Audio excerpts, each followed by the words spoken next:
Okay, ये chapter 2 है Indian eco का। Liberalisation, privatisation, globalisation, quick revision करवा दे रहा हूं, ठीक है। देश को आजाद हुए अभी 1947 से लेकर 1990 तक हुआ था। अभी जो इस चैप्टर में सिनारियो आने वाला है, ठीक है। 1950 को हमारा प्लान बन गया था, 51 को लॉन्च हो गया था, ठीक है। जो हमारे प्लान्स थे, मतलब अगर 1950 से 1990 तक की बात करूं तो 40 साल बिल्डअप होते हैं, ठीक है। 40 साल बिल्डअप होते हैं, मतलब 4 डिकेड्स, क्योंकि 1 डिकेड इक्वल टू 10 ईयर्स होता है, ठीक है। तो हमारी जो इंडिया थी वो कुछ ज्यादा अचीव नहीं कर पाई, कुछ ज्यादा एकम्प्लिश नहीं कर पाई।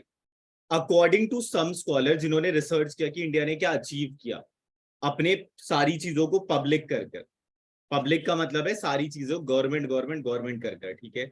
तो इंडिया जो है वो अचीव कर पाई सेविंग। सेविंग क्यों अचीव कर पाई? क्योंकि मोस्ट ऑफ द पीपल जो थे वो आपके क्या कर रहे थे? मोस्ट ऑफ द पीपल जो थे वो आप कहीं इन्वेस्ट कर नहीं सकते थे, तो वो बस सेविंग ही कर रहे थे, ठीक है। सेकंड क्या था? Developed diversified sector. अब डेवलप्ड डाइवर्सिफाइड सेक्टर का मतलब क्या है? अब गवर्नमेंट को अलग अलग जगह एम्प्लॉयमेंट फैलानी थी। अब वो एम्प्लॉयमेंट फैलाने के लिए गवर्नमेंट ने क्या किया था? अलग अलग जगह सेक्टर्स खोल दिए थे, जिससे कि हर इंसान जो अलग अलग काम कर सकता है उसे जॉब मिल जाए। Achieve food security through sustain expansion of agriculture output, क्योंकि लैंड रिफॉर्म्स आया था और ग्रीन रेवोल्यूशन हुआ था, उसकी वजह से यहाँ वाला थोड़ा पॉजिटिव इंपैक्ट निकल गया था। रीजंस क्या थे इकोनॉमिक रिफॉर्म के? क्योंकि इतनी तगड़ी मारा मारी हो गई थी कि 1991 जुलाई में बहुत बड़ा क्राइसिस आ गया था। जुलाई में बहुत बड़ा क्राइसिस आ गया था, तो जुलाई में बहुत बड़े क्राइसिस की वजह से दिक्कतें आ गई थी। Poor performance of public sector, ये पहला रीजन है इकोनॉमिक रिफॉर्म लाने का, क्योंकि इंडिया जो था, जो उसकी गवर्नमेंट सेक्टर्स थी वो उतना अच्छा परफॉर्म नहीं कर रही थी। तो poor performance of public sector, कुछ सेक्टर को छोड़कर बाकी जितने भी सेक्टर्स थे वो बहुत लॉस मेकिंग थे। Deficit in balance of payment, India जो था वो इंपोर्ट ज्यादा कर रहा था, एक्सपोर्ट कम कर रहा था। एक्सपोर्ट कम करने का रीजन ये नहीं था कि उसका माल जो है था वो मतलब रीजन ये था कि माल जो था उसका बेकार क्वालिटी का था। प्लस दूसरा रीजन ये था कि कोई भी उसके प्रोडक्ट की डिमांड नहीं कर रहा था, ठीक है, क्योंकि वो इंफीरियर क्वालिटी का था और हाई प्राइस का था। इन्फ्लेशनरी प्रेशर, क्योंकि असेंशियल कॉमोडिटी की सप्लाई कम हो गई थी, ठीक है। असेंशियल कॉमोडिटी की सप्लाई कम होने के कारण उसका प्राइस बढ़ गया था। मनी सप्लाई बढ़ गया था, क्योंकि बार बार प्रिंट करेंसी होते जा रही थी, उधार पे उधार लिए जा रहे थे। Fall in foreign exchange reserve, अब इंपोर्ट करूंगा तो फॉरेन एक्सचेंज रिजर्व तो डाउन हो गई। Fall in foreign exchange reserve था, तो और उसके रीजन क्या थे? क्योंकि इंपोर्ट बढ़ रखा था, और दूसरा रीजन ये था हमने उधार ले रखा था फॉरेन कंट्री से, तो उसकी इंटरेस्ट पेमेंट में जाता रहता था। तो हमारे पास जो फॉरेन एक्सचेंज रिजर्व पड़ा था, फॉरेन एक्सचेंज रिजर्व का मतलब होता है अपनी करेंसी छोड़कर बाकी जितनी भी करेंसी होती है, to finance import not more than 2 weeks, ठीक है, और to pay the interest that needs to be paid to the international lenders. Huge burden of debt का मतलब क्या है? अब उधार पे उधार लिए जा रहे थे, क्योंकि चीजें चल नहीं रही है तो उधार ही लूंगा, ठीक है। इनएफिशिएंट मैनेजमेंट, कोई भी गवर्नमेंट एम्प्लॉय जो है वो ढंग से काम नहीं कर पा रहा, ठीक है। इसकी वजह से क्या हुआ? इसकी वजह से क्राइसिस आ गया, और ये क्राइसिस 40 साल का बिल्डअप होकर झटका दिया इसने 1991 में, और 1991 जुलाई में इसने झटका दिया, ठीक है। मतलब उससे पहले ही झटका दे रहा था, लेकिन धीरे धीरे इतना हो गया कि अब हम तो हो गए हेल्पलेस, ठीक है। तो हम गए अमेरिका, ठीक है, यूएसए गए। यूएसए के हमने दो अच्छे लेंडर्स से, या दो जो हेल्पिंग एजेंट्स हैं उनसे हमने हेल्प की। एक था international bank for reconstruction and development, और दूसरा था वर्ल्ड बैंक। दोनों ने मिलकर हमें बोला कि हम 7 बिलियन का लोन दे देंगे आपको डॉलर। और डॉक्टर मनमोहन सिंह जो थे वो उस टाइम पे फिनेंस मिनिस्टर थे, ठीक है। ये हमारे one of the best finance minister थे, जिन्होंने हमें वहां से ओवरकम करवाया था, ठीक है। और इनके क्रेडेंशियल्स भी बहुत अच्छे हैं, और कांग्रेस के मोस्टली लीडर्स के क्रेडेंशियल्स बहुत अच्छे हैं, ठीक है। 7 बिलियन का लोन दिलाया। अब आपको ही तुम्हें लोन दे रहा है तो टर्म्स एंड कंडीशन तो रखेगा। उसने कहा भाई देख, मैं तुझे लोन तो दे दूंगा, लेकिन तुझे मेरी 3 शर्तें माननी पड़ेगी। तूने जो इतना पब्लिक पब्लिक पब्लिक कर रखा है ना, तुझे उसे प्राइवेटाइज करना पड़ेगा। और तूने पब्लिक मतलब प्राइवेट लोगों को अलाउ नहीं कर रखा इन्वेस्ट करने का, तो अब तुझे अलाउ करना पड़ेगा। मतलब वो जो शेड्यूल ए, शेड्यूल बी, शेड्यूल सी का जो तूने पंगा कर रखा है, और तू लाइसेंस नहीं देता, अब तू कुछ सेक्टर्स को छोड़कर सबको लाइसेंस देना स्टार्ट कर, जिससे इकोनॉमिक एक्टिविटी बढ़े, कि लोगों की सेविंग का कुछ काम नहीं होना जब तक वो इन्वेस्ट नहीं होगी, और इन्वेस्ट होकर वो इकोनॉमिक एक्टिविटी ना क्रिएट करे, ठीक है। तो removing restriction on the private sector, reducing the role of the government sector, क्योंकि गवर्नमेंट गवर्नमेंट बोलोगे तो गवर्नमेंट हमेशा सोशल वेलफेयर की सोचेगा, और अगर गवर्नमेंट सोशल वेलफेयर नहीं करेगा तो फिर सामने वाला जो है वो बोलेगा भाई आप तो गवर्नमेंट वाले और आप सोशल वेलफेयर आपके हमारे पैसों से ही कर रहे हो, और फिर ये सारी चीजें। और फिर रिमूविंग ट्रेड रिस्ट्रिक्शन, कि जो तूने ग्लोबलाइजेशन में इतने सारे रिस्ट्रिक्शंस लगा रखे हैं उसे हटा, ठीक है। तो अब मनमोहन सिंह मान गए, क्योंकि मानना तो पड़ता ही उन्हें, ठीक है। तो उन्होंने दो मेजर स्टैब्लिश किए, एक स्टेबलाइजेशन मेजर और एक स्ट्रक्चरल मेजर। स्टेबलाइजेशन मेजर जो होता है वो शॉर्ट टर्म के लिए होता है, ठीक है। और ये शॉर्ट टर्म मेजर किस चीज के लिए था, कि हमारा बैलेंस ऑफ पेमेंट अच्छा हो जाए और हमारा जो इन्फ्लेशन चल रहा है वो कंट्रोल पे आ जाए, मतलब महंगाई कंट्रोल पे आ जाए। और दूसरी क्या थी, कि हमारे पास फॉरेन एक्सचेंज रिजर्व जो है वो सही हो जाए, ठीक है। स्ट्रक्चरल रिफॉर्म जो था वो लॉन्ग पीरियड का था, improving efficiency of the economy, कि कम कॉस्ट में ज्यादा प्रोडक्शन हो, इंक्रीजिंग इंटरनेशनल कॉम्पिटिटिवनेस, कि हम भी जो है वो बीट कर पाए, हम भी जो है वो कम्पीट कर पाए इंटरनेशनल प्रोडक्ट्स के। तो इसको हमने तीन ब्रॉडर मैनर में नाम दे दिया, लिबरलाइजेशन, प्राइवेटाइजेशन, ग्लोबलाइजेशन, ठीक है। लिबरलाइजेशन मतलब होता है लाइसेंस राज हटाना, प्राइवेटाइजेशन मतलब होता है कोटाज हटाना, एंड ग्लोबलाइजेशन मतलब होता है इंपोर्ट एंड एक्सपोर्ट से रिलेटेड चीजें, ठीक है। तो हमें इतने सारे रिफॉर्म्स आए आपके लिबरलाइजेशन में, कि इंडस्ट्रियल सेक्टर में जो लाइसेंस राज था, फॉरेन सेक्टर में जो लाइसेंस राज था, फाइनेंशियल सेक्टर में जो लाइसेंस राज था, ट्रेड एंड इन्वेस्टमेंट वाले में लाइसेंस राज जो था, टैक्स रिफॉर्म और रिफॉर्म्स, ठीक है। टैक्स रिफॉर्म और वो तो वही वाला रिफॉर्म है, ठीक है। Industrial sector reform, industrial sector reform के अंदर आपके 4 पॉइंट है। सबसे पहला है रिड्यूसिंग इंडस्ट्रियल लाइसेंसिंग। पहले ऐसी 18 इंडस्ट्री थी जिसमें लाइसेंस लेना मैंडेटरी था, अब गवर्नमेंट ने उसे रिड्यूस कर दिया था आपका 5, ठीक है। पहले 18 इंडस्ट्री थी जिसमें लाइसेंस लोगे उसके बाद ही प्रोडक्ट बना सकते हो, अब क्या कर दिया था, उसे 5 कर दिया था। पहले 18 इंडस्ट्री थी जिसमें लाइसेंस मैंडेटरी था, अब उसे रिड्यूस कर 5 कर दिया था। दूसरा क्या है, decrease in the role of public sector. पहले ऐसी 17 इंडस्ट्रीज थी जिसमें बस कोई कॉम्पिटिटर नहीं हो सकता था, बस गवर्नमेंट ही बेच सकती थी, अब उसे रिड्यूस कर कितना कर दिया था, 8, ठीक है।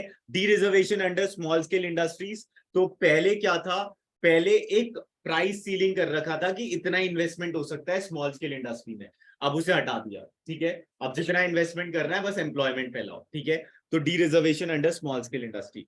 Monopoly and restrictive trade practices act, पहले किसी एक्सपेंशन मर्जर इन सब के लिए लाइसेंस चाहिए होता था, अब उसे हटा दिया था, ठीक है। तो इंडस्ट्रियल सेक्टर रिफॉर्म में सबसे पहला क्या था, reducing reduction in industrial licensing, पहले 18 जने थे अब 5 कर दिए थे इंडस्ट्री।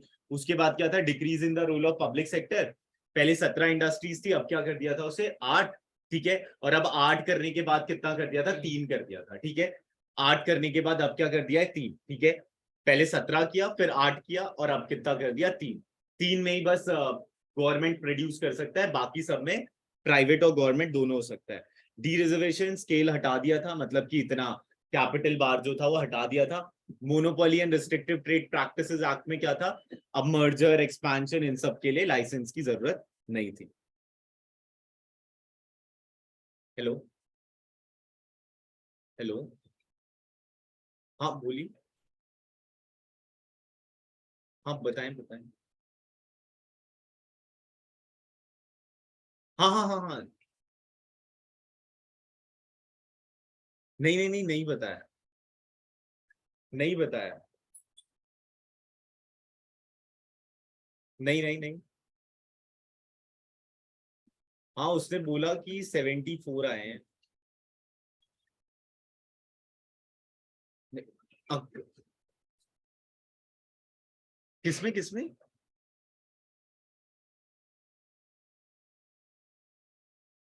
इको और, हाँ हाँ हाँ हाँ, नहीं नहीं वो तो मैं समझ गया स्टूडेंट का नाम, लेकिन कौन से सब्जेक्ट में, अकाउंट्स और बीएससी में। अच्छा नहीं उसने बताया नहीं मुझे, तो मैं कल पूछ लूंगा। हाँ हाँ हाँ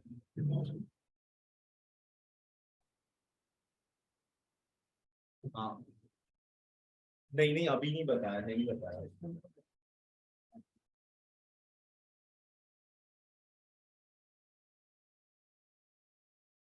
तो उनके 6 सब्जेक्ट थे या 5?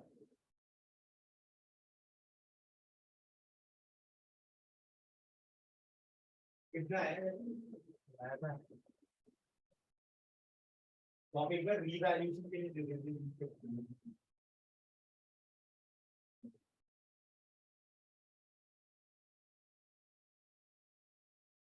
डेट तो पता नहीं मुझे, आगे होता है, मैं देख कर बता दूंगा।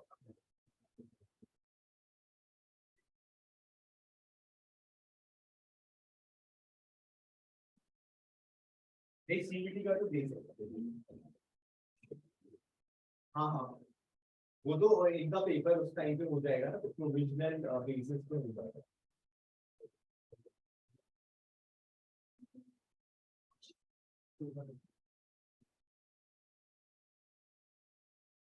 चलिए, मैं उससे कल बात करता हूँ, ठीक है।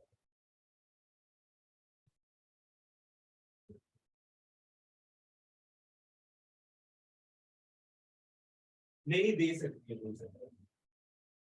हाँ हाँ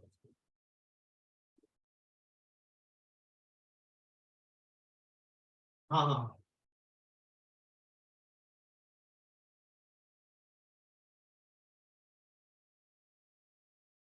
हाँ, और वो ठीक है, मैं कल बात करता हूँ उससे और फिर मैं आपको कॉल बैक करता हूँ। हाँ हाँ, व्हाट्सएप बोल दीजिएगा आप, व्हाट्सएप।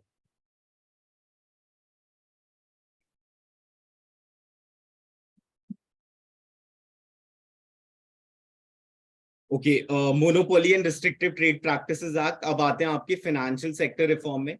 फाइनेंशियल सेक्टर रिफॉर्म में सबसे पहला आता है change in the role of RBI. Financial sector reform का मतलब होता है जो मनी रिलेटेड चीजें हैं, ठीक है।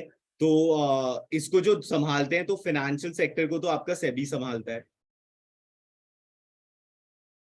Security and exchange board of India. और बैंक सेक्टर को जो आपका संभालता है वो आरबीआई संभालता है, रिजर्व बैंक ऑफ इंडिया, ठीक है।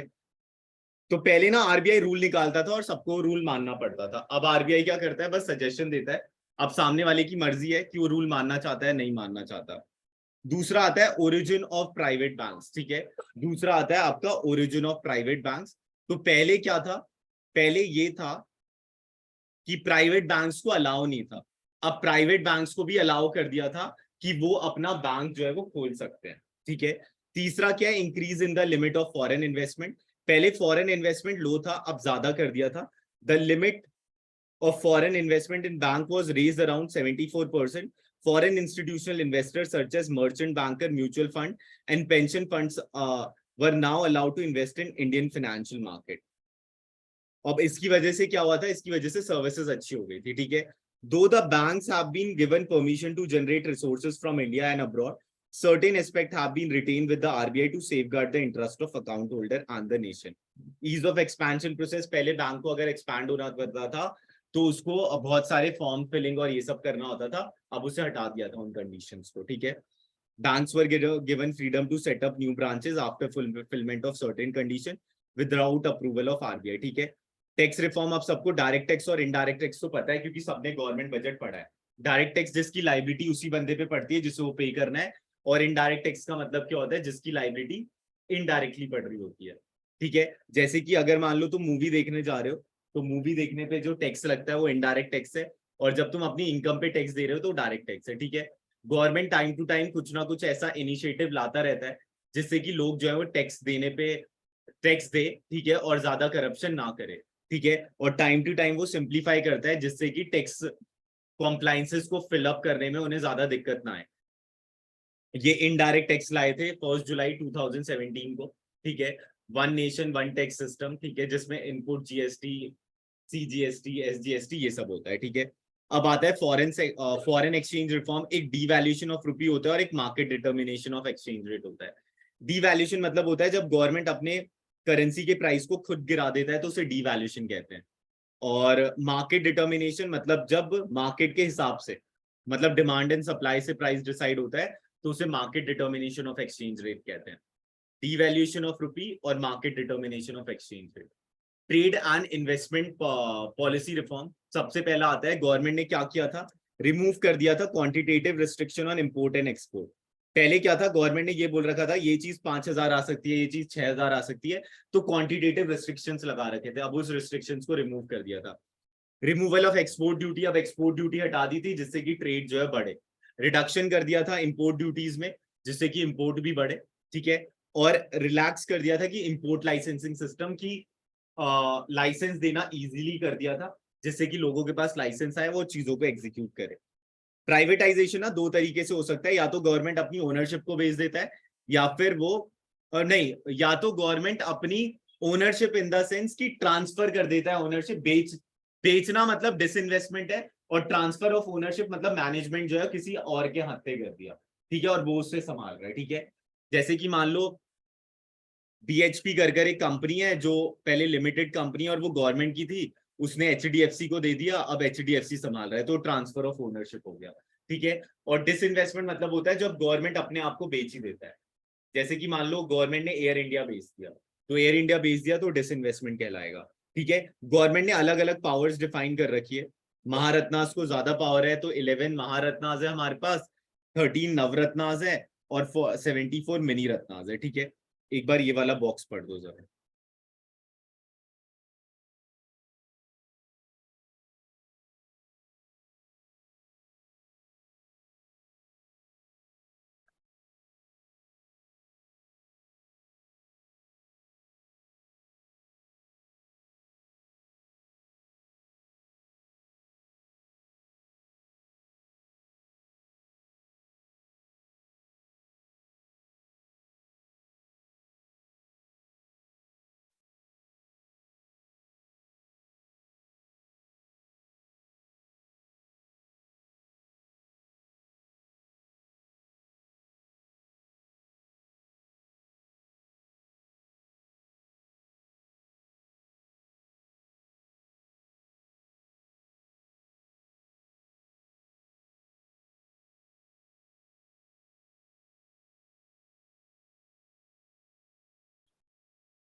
ग्लोबलाइजेशन, अपनी कंट्री के दरवाजे खोल देना बाहर वालों के लिए, जिससे कि बाहर वाला यहाँ पर ट्रेड कर सके, अपनी गुड्स एंड सर्विसेज बेच सके, और यहाँ वाले बाहर बेच सके, ठीक है। लेकिन इसमें फायदा अगर तुम देखो ना, हर चीज में फायदा जो है फॉरेनर्स का ही हुआ है।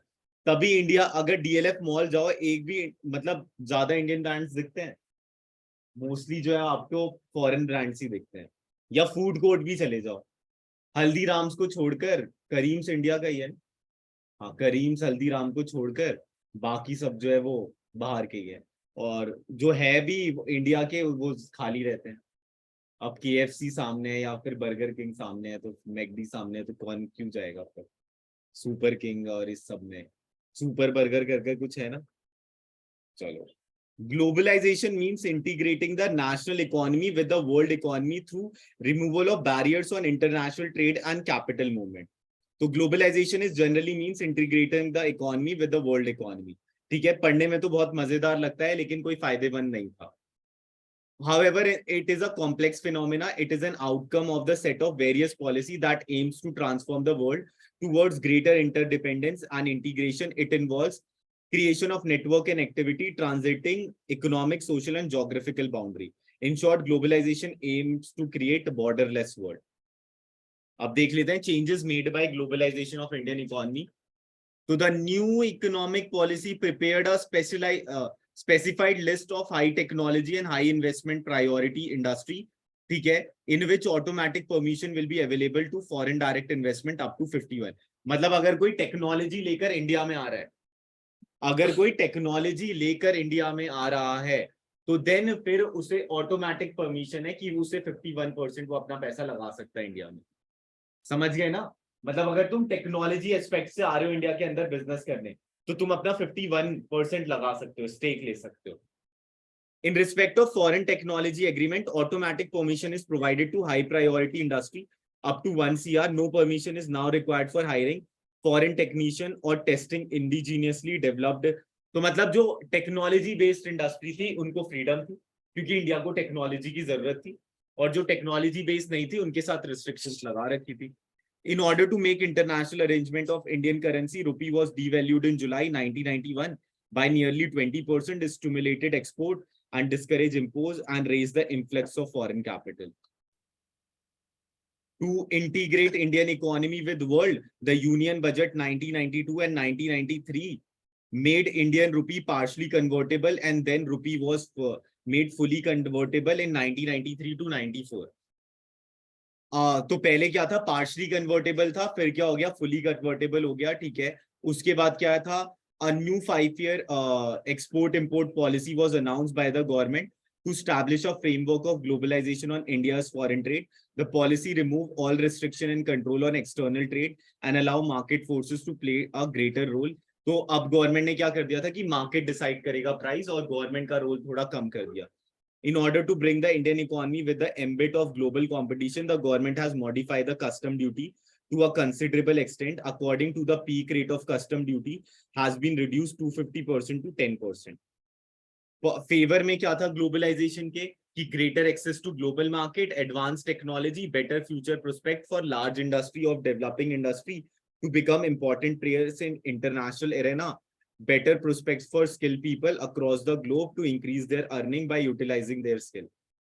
Against kya tha, benefit the globalization accrue more to developed country as they are able to expand their market in other country. Globalization compromises the welfare and identity of the people belonging to poor country. Market driven globalization increases the economic disparity among people and nation. As a result, globalization MNC have gained strong position in the developing country, due to which domestic company are forced to face stiff competition. Outsourcing का मतलब होता है जब तुम अपनी non core activity को third party को दे देते हो। जैसे कि मान लो मेरा मेन एक्टिविटी है ट्यूशन पढ़ाना, ठीक है, अब मान लो कंज्यूमर का कॉल आ रहा है, मतलब कि उनके पेरेंट्स का कॉल आ रहा है, उसके लिए मैंने एक आउटसाइडर हायर कर लिया, या फिर मान लो कि किसी की क्वेरी आ रही है, अब मैं क्लास के बीच में वो क्वेरी उठाऊंगा तो सर्विस जो है वो थोड़ी डिक्लाइन होगी, ठीक है। तो इस बेसिस पे क्या करेंगे हम, इस बेसिस पे हम क्या कर लेंगे, आउटसोर्स कर देंगे थर्ड पार्टी को, जिससे कि चीजें जो है वो ढंग से एग्जीक्यूट हो जाएगी। तो outsourcing refers to hiring business services from external sources, mostly from other country which were previously provided internally or from within the country. These activity include legal advice, computer service, advertisement. मतलब एक बंदा lawyer रखना और हर महीने उसे salary देना वो ज्यादा कॉस्टली होगा एज कंपेयर टू जब हमें लॉयर की जरूरत पड़ रही है, ठीक है। जब हमें लॉयर की जरूरत पड़ रही है तब हम उसे हायर कर रहे हैं, ठीक है, और वो अपनी सर्विस के पैसे ले रहा है, ठीक है, तो जो हमारी नॉन कोर एक्टिविटी है उसे जो है हम क्या कर देते हैं, डेलीगेट कर देते हैं। ठीक है, तो ability of skilled manpower, India has vast skilled manpower which enhances the faith of MNC for investment in India. Favorable government policy, MNC get various type of lucrative offers from Indian government such as tax holiday, tax concession, etc. Low wage rate and ability of cheap labor in India for skilled work, considerable growth of Indian IT industry, which has proved to be competitive strength in the world. Developed country oppose outsourcing to India because outsourcing leads to outflow of fund from developed country to India, which reduces the income disparity between the two country. Outsourcing की वजह से क्या हो रहा है, अब मान लो America India के बंदों को हायर कर रहा है, उसकी वजह से क्या होगा कि अमेरिका में जो एम्प्लॉयमेंट है वो कम होगी और इंडिया की एम्प्लॉयमेंट बढ़ रही है। ठीक है, उसके बाद outsourcing reduces the employment generation and create job insecurity in developed country. World trade organization, जब मान लो दो कंट्री के बीच में डिस्प्यूट हो जाएगा, उस डिस्प्यूट को सॉल्व कौन करेगा, तो उस डिस्प्यूट को जो सॉल्व करेगा वो वर्ल्ड ट्रेड ऑर्गेनाइजेशन है। Prior to WTO general agreement on trade and tariff was established as a global trade organization in 1948 with 23 countries। ठीक है, तो पहले क्या था आपका general agreement on trade and tariff कर कोई था जो चीजों को संभालता था, और उसमें 23 कंट्रीज थी। GATT was set up to administer all multilateral trade agreement by providing equal opportunity to all country in the international market. WTO was founded in 1995. WTO was founded in 1995 as a successor of GATE। ठीक है, तो the WTO agreement cover trade in goods as well as services to facilitate the international trade. At present, there are 164 member countries of WTO. All members are required to abide by laws and policy framed by WTO rules. As an important member of WTO, India has been in the forefront of framing fair global rules, regulation, and advocating the interest of developing world. India has kept its commitment made to WTO. India has taken reasonable steps to liberalize trade by removing quantitative restriction on import and reducing tariff rate. So some major function of WTO जो है वो facilitate करता है international trade through bilateral and multilateral trade. Bilateral मतलब दो country के बीच में, multilateral मतलब दो से ज्यादा. And remove tariff मतलब टैक्सेस लगाना, and quotas मतलब होता है नॉन टेरिफ बैरियर, restrictions लगाना कि इतना ही आ सकता है और इतना नहीं। ठीक है, तो WTO समझाता है कंट्री को, जब भी कोई कंट्री एक्सपोर्ट करने पे कतराता है या फिर इंपोर्ट करने पे, तो WTO से संभालता है कि ये सारी चीजें हटाओ तभी अच्छा होगा। To establish rule-based trading regime in which nation cannot place arbitrary restriction on trade, to enlarge production and trade service, to ensure optimum utilization of world resources, to protect the environment. Should India be a member of WTO? Some scholars are of the view that there is no use of developing country like India to be a member of WTO. According to them, major volume of international trade occur among the developed nations. सही बात है, सारे international goods ही हम consume करते हैं, तो जो पैसा है वो तो इंटरनेशनल सेलर के पास ही जा रहा है। Developing country are being cheated as they are forced to open up their market for developed country and are not allowed to access the market of developed countries. मतलब हमसे तो हम हमारे कंट्री में ट्रेड करवाना अलाउ कर लेते हैं और अपनी कंट्री में हमें ट्रेड नहीं करने देते। बायलेटरल जब दो कंट्री, मल्टीलेटरल दो से ज्यादा, टेरिफ बैरियर मतलब कि टैक्सेस लगाना, नॉन टेरिफ बैरियर मतलब कोटास लगाना। अब an appraisal of LPG policy, तो argument in favour of economic reform, सबसे पहला है increase in the rate of economic growth. तो the growth of GDP was 5.6% during 1980 and 1991 as compared to growth rate of 6.7% in 2017 to 18. So the first quarter 2022 to 2023, that is April to June, GDP growth was recorded at an impressive 13.5%. Inflow of foreign investment, क्योंकि तुमने allow कर दिया था, rise in foreign exchange reserve, rise in export, control of inflation हो गया था, increase role of private sector हो गया था। Criticism, growing unemployment, अब उन्हीं लोगों को नौकरी मिल रही थी जो पढ़े लिखे थे। ठीक है, though the GDP growth rate has increased in reform period, but such growth failed to generate sufficient employment opportunity in the country. Technology wise भी हो गया था। नेग्लेक्ट एग्रीकल्चर, पहले गवर्नमेंट एग्रीकल्चर पे बहुत फोकस करता था, अब गवर्नमेंट जो था वो अपने आप को रिमूव कर रहा था चीजों से, जिससे कि वो मेन एक्टिविटीज पे ध्यान दे सके। Low level of industrial growth, ठीक है, इंडस्ट्रियल ग्रोथ उतनी अच्छी नहीं हो रही थी। इनअफेक्टिव डिसइन्वेस्टमेंट, गवर्नमेंट सोचता था कि 50,000 में बिक जाएगा, अब बिकता जो था वो 20,000 में बिकता था डिसइन्वेस्टमेंट के टाइम पे, जब गवर्नमेंट अपने एसेट्स को बेचने निकलता था। Ineffective tax policy, tax regime कभी भी अच्छा नहीं हो पाया। Spread of consumerism, the new policy has been encourages a dangerous trend of consumerism by encouraging productive of luxuries production of luxuries and item of superior consumption और unbalance growth, कि किसी के साथ अच्छा हो रहा है और किसी के साथ बेकार। डीमोनेटाइजेशन सबको पता है, and goods and service tax सबको पता है, ठीक है, इसके नोट्स मिल जाएंगे, बाकी चैप्टर डन है।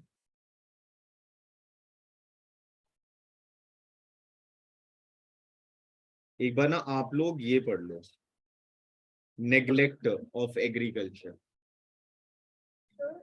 आप नेशनल एक्सपेंडिचर में से क्या है?